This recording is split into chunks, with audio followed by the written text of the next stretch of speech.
After 60, your body doesn't bounce back the way it used to. In fact, a single wrong move could land you in the ER.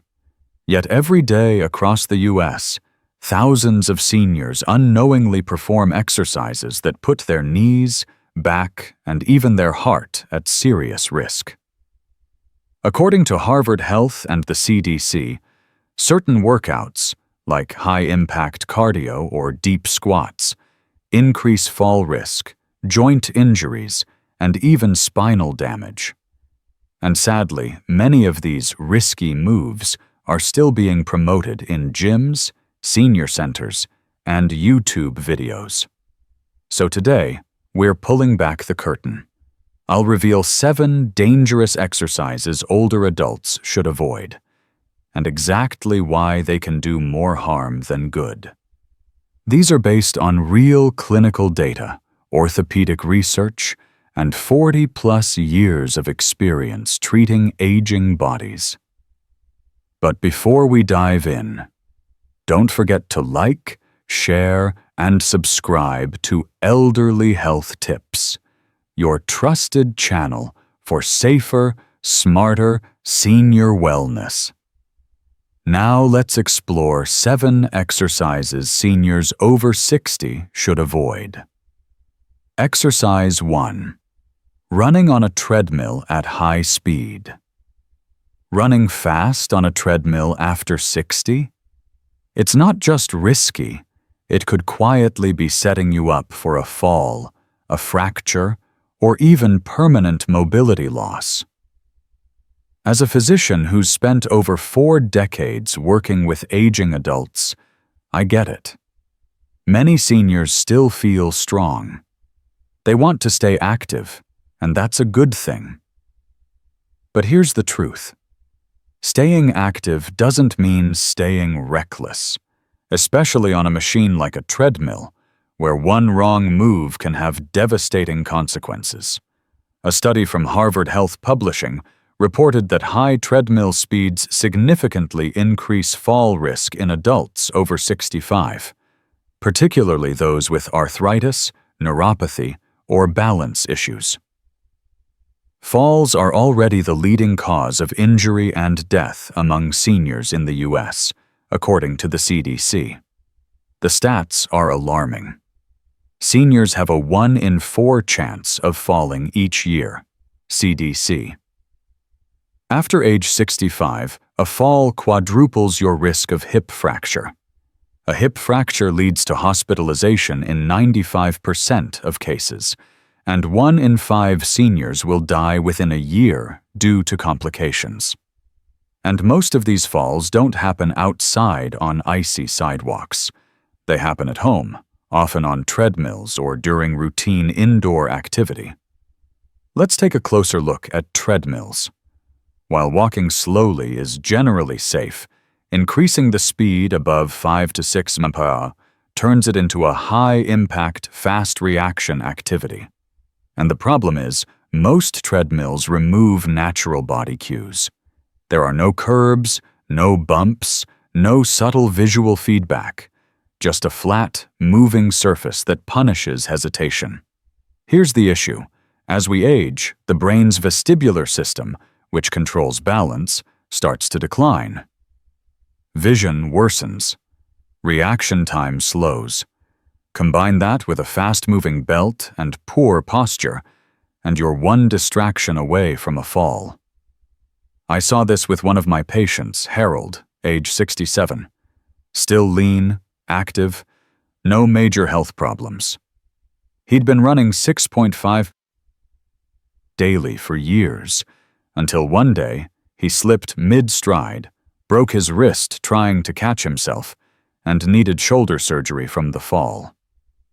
He told me afterward, "Doc, I thought I was just doing what I always did. I didn't realize my body wasn't reacting like it used to." This isn't an isolated case. A report from the American Journal of Preventive Medicine noted a 65% increase in treadmill-related injuries among adults 60-plus over the past decade. And these aren't minor sprains. We're talking head trauma, fractures, and joint dislocations. But let's talk solutions, because giving up exercise is not the answer. Walk at a moderate incline instead of running. Set the treadmill to 2.5 to 3.5 cf/m with a 3% incline. That engages muscles and raises heart rate safely with lower impact. Hold the rails only at the start or end. Leaning on them while walking creates poor posture and trains your body to depend on external support. Try split sessions. Do 10 to 15 minutes of treadmill walking, then switch to off-machine exercises like standing leg lifts, resistance bands, or gentle stretching. Don't skip warm-ups and cool-downs. Stiff joints and cold muscles increase your risk of injury. Spend 3 to 5 minutes warming up before walking and stretch after. Reassess your shoes. Treadmill shoes should have strong heel support, low slip risk, and 0 worn treads. Seniors often forget to replace shoes regularly. This matters. Alternate with outdoor walking. Your eyes, brain, and feet benefit from varied surfaces. Even walking at a mall or on grass helps retrain balance reflexes that treadmills ignore. Exercise 2. Sit-ups. I've treated seniors for over 40 years, and one of the most common sources of long-term back pain I see?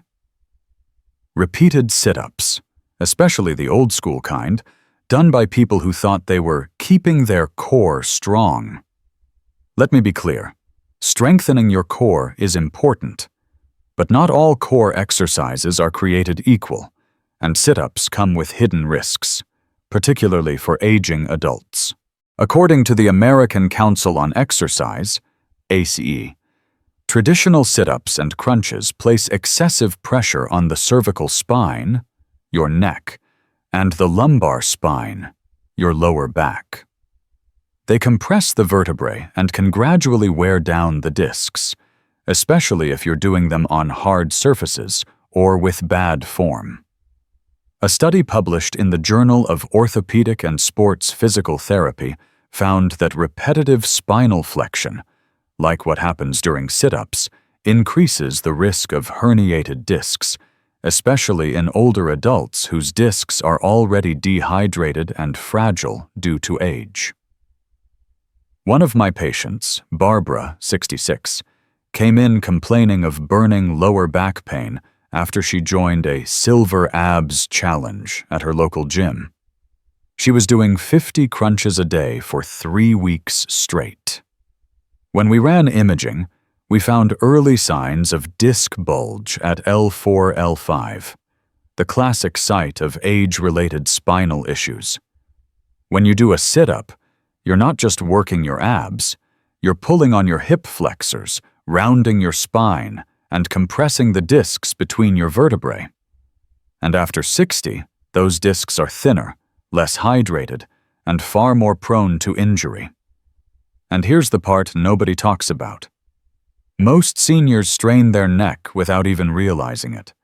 They pull their head forward with their hands, causing small repeated trauma to the upper spine. Over time, that equals chronic neck pain or even nerve pinching. So what's the alternative? You don't need to give up on core strength. You just need smarter movements. Try a modified plank. Even just holding a wall plank or countertop plank for 20-30 seconds engages your deep core without compressing the spine. Do dead bug exercises on a soft surface. Lie on your back, arms and legs in the air, and lower opposite limbs while keeping your back flat. It's gentle and extremely effective for core control. Seated leg lifts or bird dog holds on hands and knees are also excellent options. They challenge your balance, work the transverse abdominis, your deep core, and don't overload the spine. Add breathing and posture training. Simply sitting tall, engaging your core, and breathing through your diaphragm improves stability far more than painful crunches ever will. Now here's another exercise that's very risky for seniors. Exercise 3. Deep squats. Let's get this straight. Squatting itself is not bad, but deep squats, where your hips drop below the knees, can be dangerous, especially as the body ages. According to the National Institutes of Health, NIH, deep squats place significant mechanical stress on the knee joint, especially the anterior cruciate ligament, ACL, and meniscus cartilage. When you pass the 90-degree bend, particularly beyond 60 degrees, the force on the knee ligaments and cartilage increases sharply. A 2021 study in the Journal of Biomechanics found that deep squats generate more than 5.5 times body weight of compressive force on the tibiofemoral joint. In comparison, half squats, about 45 degrees, generated just 2.7 times body weight, a significant difference for older joints. The American Academy of Orthopedic Surgeons, AAOS, also warns that deep squatting in individuals with arthritis or reduced cartilage padding can speed up joint degradation, leading to early knee replacement. And that's no small thing. According to the CDC, over 32.5 million Americans have osteoarthritis, with the knee joint being the most commonly affected. Among those aged 60+, nearly 40% experience some form of knee degeneration. Let me tell you about one of my patients, Greg, 72. Greg was active, walked every day, and never had major injuries. One day, his granddaughter challenged him to join her in a 30-day deep squat challenge she saw on TikTok. At first it felt fine, but by day 18, Greg started having stabbing pain in his right knee. By day 25, he couldn't bend it without wincing. We ordered an MRI and, sure enough, a partial tear in the medial meniscus, plus swelling and signs of cartilage thinning. Greg asked me, "Doc, how did I go from squats to surgery?" The answer? His knees simply weren't built for that load anymore. Here's why deep squats become riskier with age. Joint cartilage thins out. After age 60, cartilage loses water and becomes more brittle, making it less able to absorb impact. Meniscus tissue shrinks. That spongy pad between the thigh bone and shin bone wears down, reducing shock absorption. Muscle support weakens, especially in the glutes and hamstrings, which are critical for controlling knee alignment during squats. Balance declines, leading to improper form, forward knee shifts, or even falling backward when squatting deep.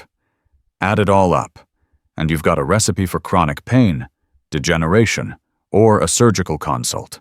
But here's the good news. You don't need to give up squats. You just need to squat smarter. Use the 45 to 60 degree rule. Squatting just halfway down is still effective. It targets your thighs, glutes, and core, with far less strain on your knees. Try sit-to-stand squats. Using a sturdy chair behind you, lower yourself down and stand back up slowly. It mimics the squat motion in a safe, real-life way. Warm up your joints. Joint lubrication improves with 5 to 10 minutes of gentle movement before squatting. Think leg swings, walking, or light resistance bands. Watch your knee alignment. Knees should stay behind your toes and never cave inward. Keep feet flat on the floor, hip-width apart. Skip weights at first. Body weight is more than enough. If you feel strong later on, add a resistance band or hold light dumbbells. Listen to your knees. A little soreness is okay. Sharp pain? Clicking? Swelling afterward? That's your body saying, back off. Exercise 4. heavy leg press. Now, I get it.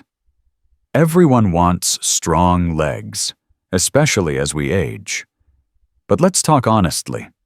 Leg press with heavy weight is one of the most dangerous lower body exercises for seniors when done improperly, or with too much load.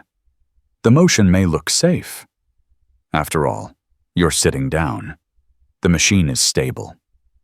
But the truth is, leg press transfers enormous force into your knees, hips, and lower back, especially when you're pressing heavy weight at deep angles. The American Academy of Orthopedic Surgeons, AAOS, recommends older adults should not leg press more than 50% of their body weight, and that's with perfect form and healthy joints. Beyond that, the compression on the lumbar spine and knee joints increases sharply, particularly during the lowest phase of the movement. According to a study published in the Journal of Strength and Conditioning Research, leg pressing at or above 80% of body weight can generate up to 10 times body weight in joint reaction force, most of it absorbed by the knees and lower back. And guess what? The older the spine, the less cushioning it has. The older the knee, the more likely that cartilage has thinned. Let me give you a real example.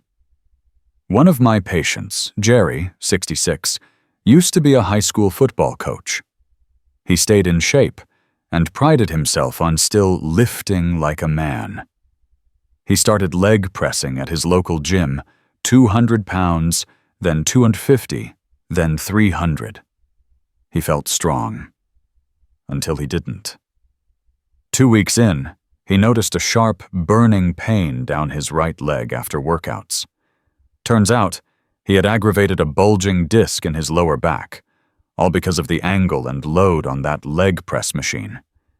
He told me, "Doc, I thought because I was sitting down, I was safe."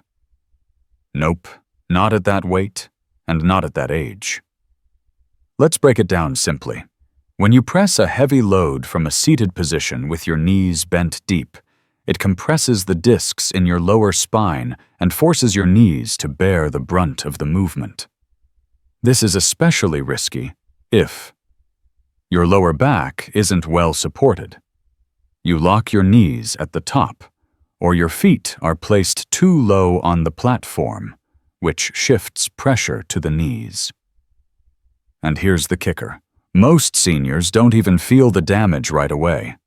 The wear and tear builds silently, until one day a disc slips or a knee swells up, and you're out for months.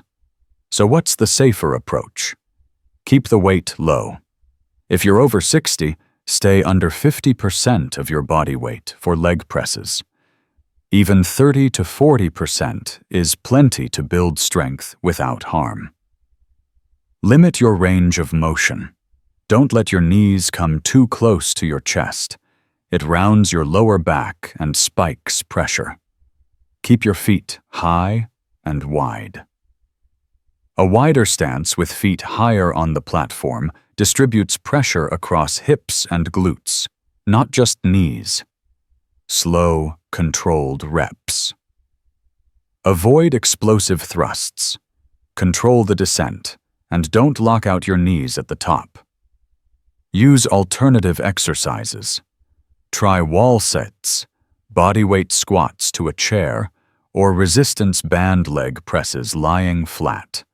All safer options for aging joints. Exercise 5. Push-ups with jump.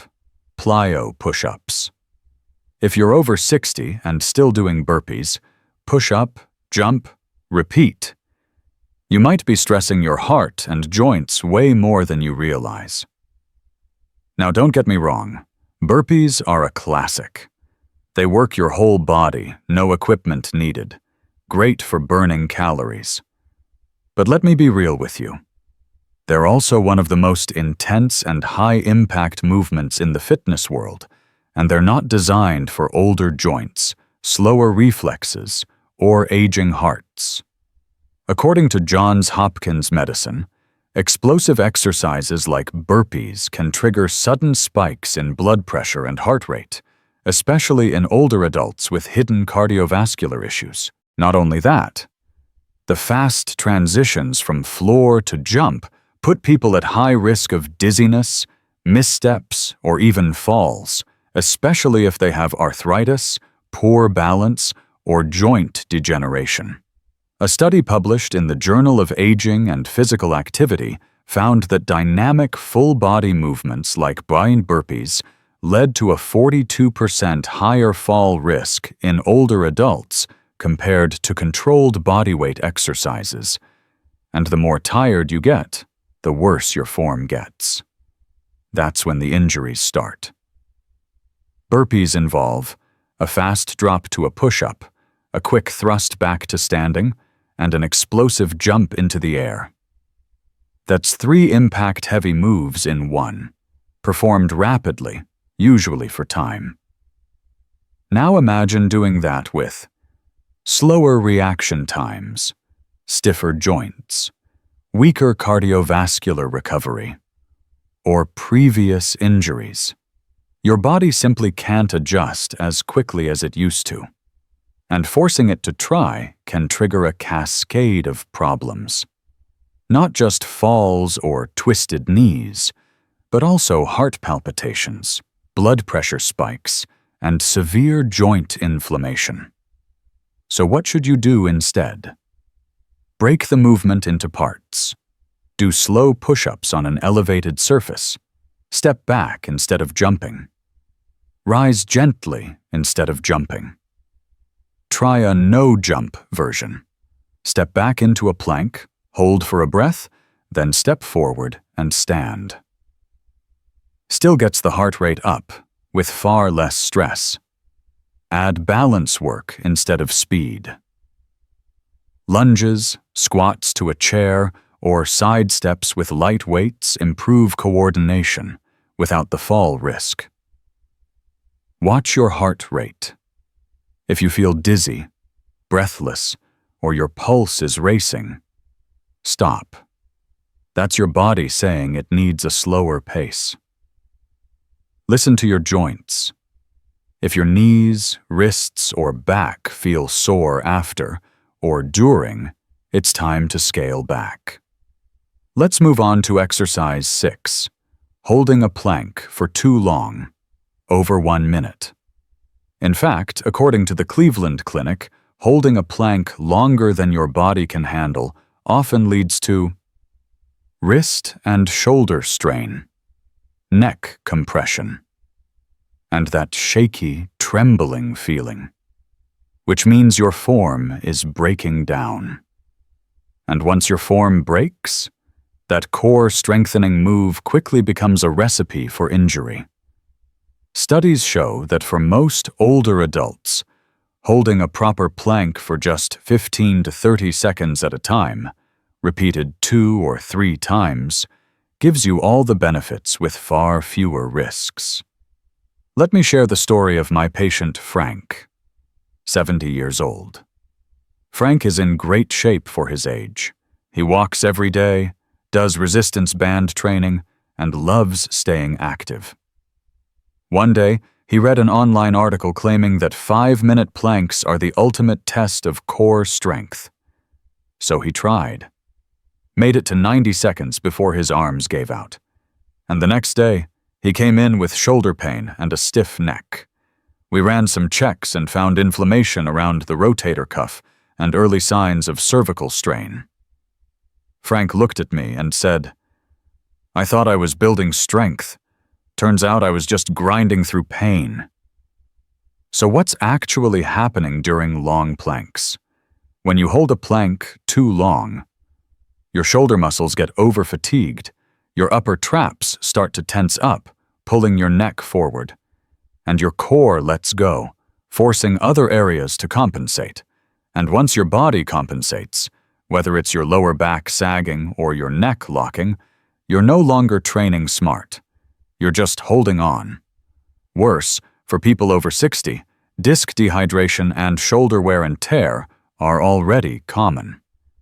Pushing through long static holds only makes those issues worse. So what should you do instead? Stick to shorter sets.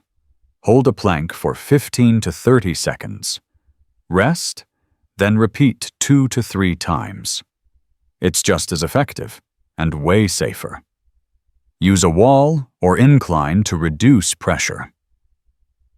Planking on a countertop or against a wall is easier on the shoulders and neck, but still activates the core. Focus on quality, not time. A 20-second perfect plank is better than a 2-minute shaky, painful one. Good alignment equals real progress. Breathe.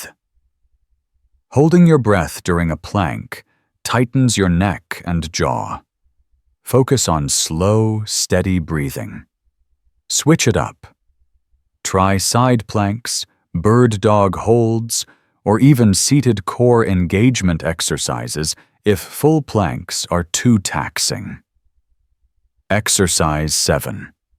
Inverted yoga poses, like headstands or shoulder stands.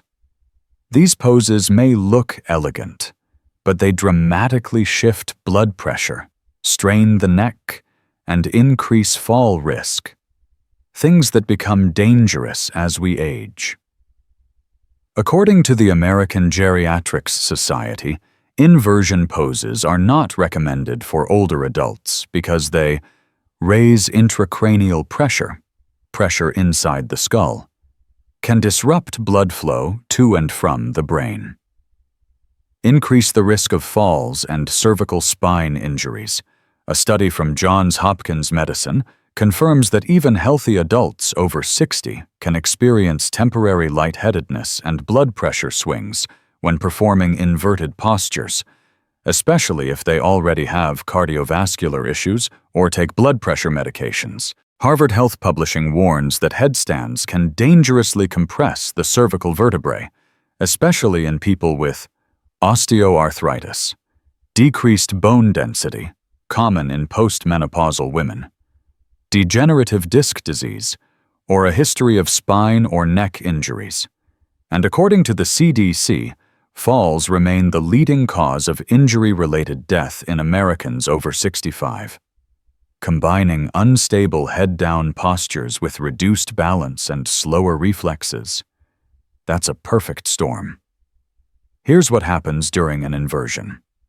Venous blood rushes toward the brain, raising pressure in the eyes and skull. This can trigger headaches, visual disturbances, or even nosebleeds in sensitive individuals. Cervical vertebrae, neck bones, are compressed, especially dangerous for those with spinal stenosis or loss of disc height. The vestibular system, inner ear, is disrupted. Even a 10 to 15 second inversion can cause dizziness, disorientation, or nausea in older adults. Balance is compromised. Any slip or sudden shift during the pose can result in a fall, often with the neck or head taking the hit. So, what are better options? Skip full inversions altogether. Headstands, shoulder stands, and plow pose offer few unique benefits that can't be gained from safer movements. Use legs up the wall pose. This gentle, supported posture elevates the legs to improve circulation without flipping the head below the heart. Try reclining bridge or pelvic tilts. They strengthen the lower body and core while keeping your head and heart aligned. Focus on breath work and slow transitions. Yoga is about awareness, not contortion. Moving slowly from one pose to another protects aging joints and improves balance. Do yoga with a certified senior yoga instructor. These professionals are trained to offer modifications for common age-related limitations like arthritis, osteoporosis, or vertigo. So if you're over 60 or even in your 50s and preparing for the years ahead, now is the time to rethink how you move. Your body deserves exercise, yes, but it also deserves protection. Avoiding just a few high-risk exercises could mean fewer injuries, fewer hospital visits, and more years of independent, confident movement. So be smart, train smarter, not harder. And most importantly, listen to your body before following advice made for younger people. If this helped you or someone you care about, please take a moment to like this video, share it with a friend, and subscribe to Elderly Health Tips. You never know, that simple action might help someone avoid a fall, a fracture, or even save a life.